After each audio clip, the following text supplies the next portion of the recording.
Assalamualaikum warahmatullahi wabarakatuh. Alhamdulillah, wassalatu wassalamu ala rasulillah amma ba'd. Bagaimana kabarnya adik-adik sekalian? Saya harap kalian dalam keadaan sehat selalu. Oke, pada video kali ini kita akan membahas tentang objek IPA dan pengamatannya, di mana pada video ini dibagi menjadi 3 submateri. Yang pertama adalah pengukuran, kemudian yang kedua adalah besaran pokok, dan yang terakhir adalah satuan baku dan tidak baku. Kita semua pasti pernah melakukan pengamatan, baik mengamati tanaman di sekitar rumah kita, mengamati kucing yang cantik, atau bahkan mengamati diri sendiri.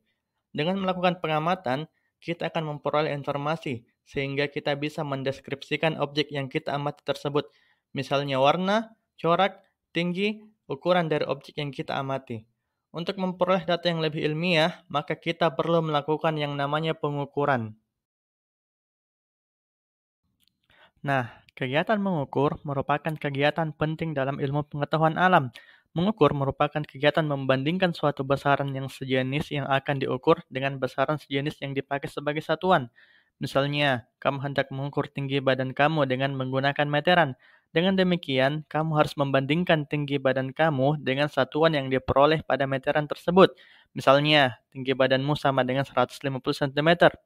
Sama halnya jika kita juga ingin mengukur massa badan, biasanya dinyatakan dalam satuan kilogram. Contoh, massa badan saya adalah 70 kilogram. Selanjutnya, mari kita ke pembahasan besaran-besaran pokok. Mari kita terlebih dahulu mengenal apa yang dimaksud dengan besaran.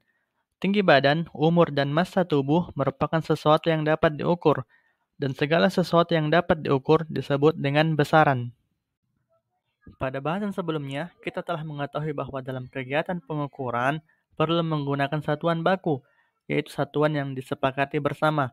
Besaran yang satuannya didefinisikan disebut besaran pokok. Nah, besaran pokok ada 3, yaitu panjang, massa, dan waktu. Panjang menyatakan jarak antara 2 titik.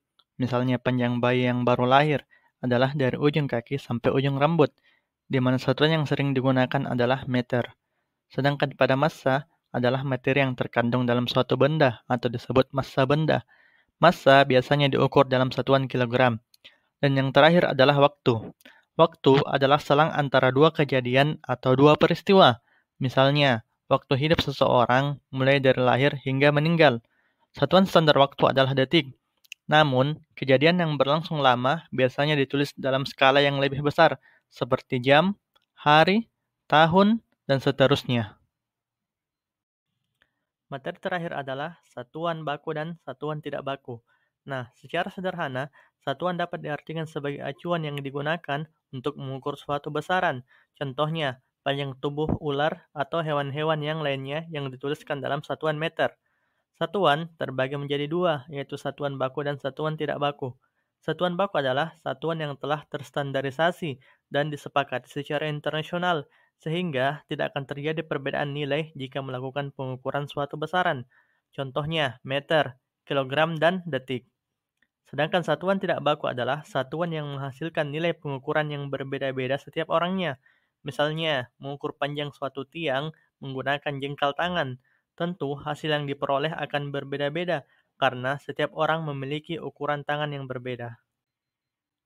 Demikian video kali ini. Tetap semangat belajar ya. Assalamualaikum warahmatullahi wabarakatuh.